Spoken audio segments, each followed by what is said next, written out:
sari-saring gulay na nakukuha lang sa tabi-tabi na hindi pinapansin ng iba kasi mas masarap ang lutong restaurant, pero sa akin hindi natin palalampasin yan mga idol. Slice muna natin ng manipis yung puso ng saging mga idol gamit itong kutsilyo. Slice muna natin mga idol para mabilis natin ito palambutin pag nilaga na natin o lutuin na. So nice.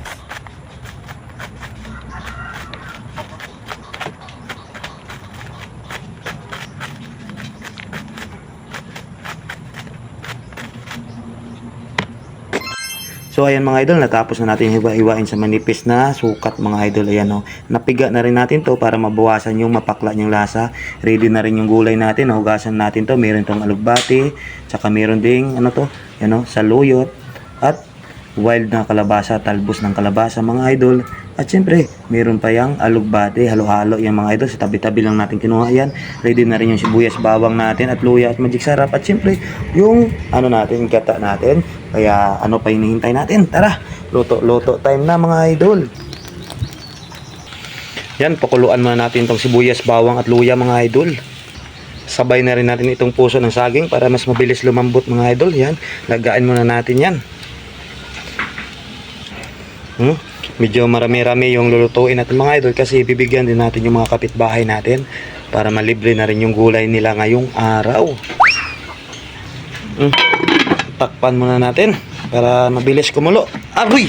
Oh, muntikan pa. Sus, magang-maga na nga yung tuhod natin, muntikan pa mapasok. Nako. Yan. Habang hinihintay natin kumulo yung niluluto natin mga idol, nakita ko itong mga basura o dahon mga idol. Kaya ito muna yung sisigaan natin mga idol.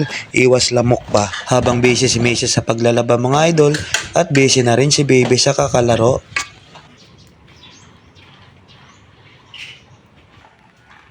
At huli ko na naisip mga idol, may sinampay pala. Nako, mga ngamoy usok talaga yan.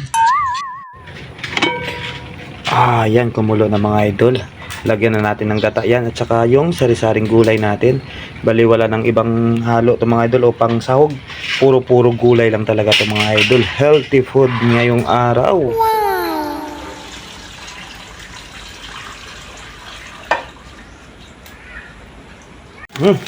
Magic sarap.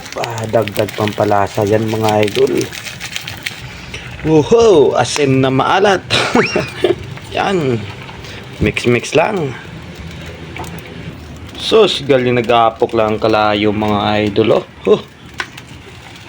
Lagay natin tong sari-saring gulay. Sus, kulay berde na naman mga idol. Okay na to mga idol. Sus, nakatipid na naman tayo ngayong araw. Hanggang hapunan na to mga idol. Walang gastos.